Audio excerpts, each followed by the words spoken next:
लोकसभा में आज रेल मंत्री पवन बंसल के जवाब के बाद सदन ने 2013-14 की रेलवे की अनुदान मांगों, 2012-13 और 2010-11 के लिए अतिरिक्त अनुदान मांगों और विनियोग विधेयकों को अपनी मंजूरी दे दी। चर्चा का जवाब देते हुए रेल मंत्री पवन कुमार बंसल ने कहा कि सुरक्षा और यात्री सुविधाएं रेलवे के खास एजेंडे पर है।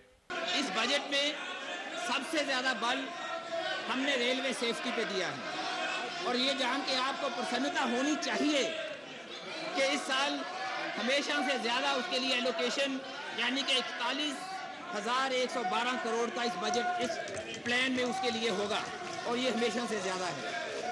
और मैडम इसको बढ़ा के इस बार हमने पहले से पिछले ये 2012-13 में ये 36,541 करोड़ था, इस बार इसको बढ़ा के 41,112 करोड़ किया है।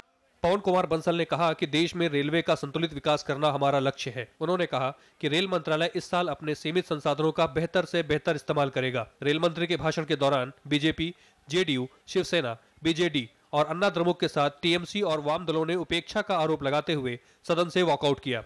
रेल मंत्री ने कहा कि किसी राज्य के साथ भेदभाव नहीं किया गया है और संतुलन का ख्याल रखा गया है। वेस्ट बंगाल हिंदुस्तान का हिस्सा है और यूपीए गवर्नमेंट पूरे हिंदुस्तान के लिए है और हमारे मन में कोई मतभेद किसी प्रांत के लिए नहीं होगा। सभी प्रांतों में एक संतुलित विकास देखने के लिए हम वचनबद्ध हैं और रेलवेज की तरफ से सभी प्रांतों के लिए जहां जहां जितने काम की जरूरत होगी वो करेंगे। माननीय सदस्य वो अपने मन से कोई शंका को बात निकाल दें। वहीं राज्यसभा में आज रेल बजट पर चर्चा की शुरुआत बीजेपी के बलबीर पुंज ने की। उन्होंने कहा कि रेल बजट में नए प्रयासों और उपायों की काफी कमी दिखती है और रायबरेली सहित कुछ खास जगहों को विशेष तरजीह दी गई है। उन्होंने मांग की कि यूपीए शासन में घोषित स्कीमों और परियोजनाओं की जमीनी हकीकत क्या है, ये बताना चाहिए। वहीं बीएसपी के नरेंद्र कश्यप ने कहा कि गरीबों के लिए और रियायतों की घोषणा करनी चाहिए। मंत्री जी, आपका ये जो बजट है, कहीं के ईंट कहीं का रोड़ा, भानुमती ने कुंबा जोड़ा।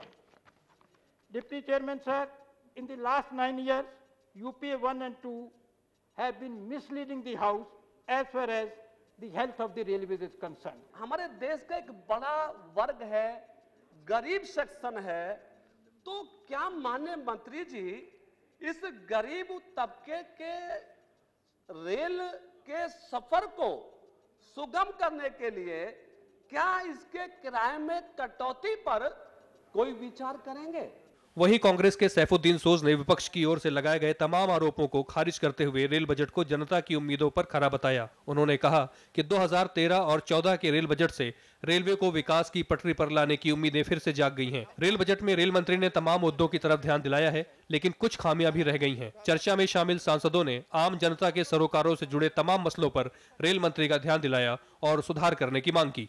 रेल बजट पर लोकसभा में चली लंबी चर्चा का जवाब देते हुए रेल मंत्री पवन कुमार बंसल ने कहा कि रेलें सुरक्षा और संरक्षा पर विशेष ध्यान दे रही हैं और कहीं भी क्षेत्रीय भेदभाव जैसी कोई बात नहीं है। वहीं दूसरी ओर राज्यसभा में चर्चा की शुरुआत हुई और सांसदों ने कहा कि रेलें सही दिशा में नहीं चल रही हैं और उसमें काफ़ी कुछ सुधार करने की गुंजाइश है। अरविंद कुमार सिंह, राज्यसभा टीवी, दिल्ली।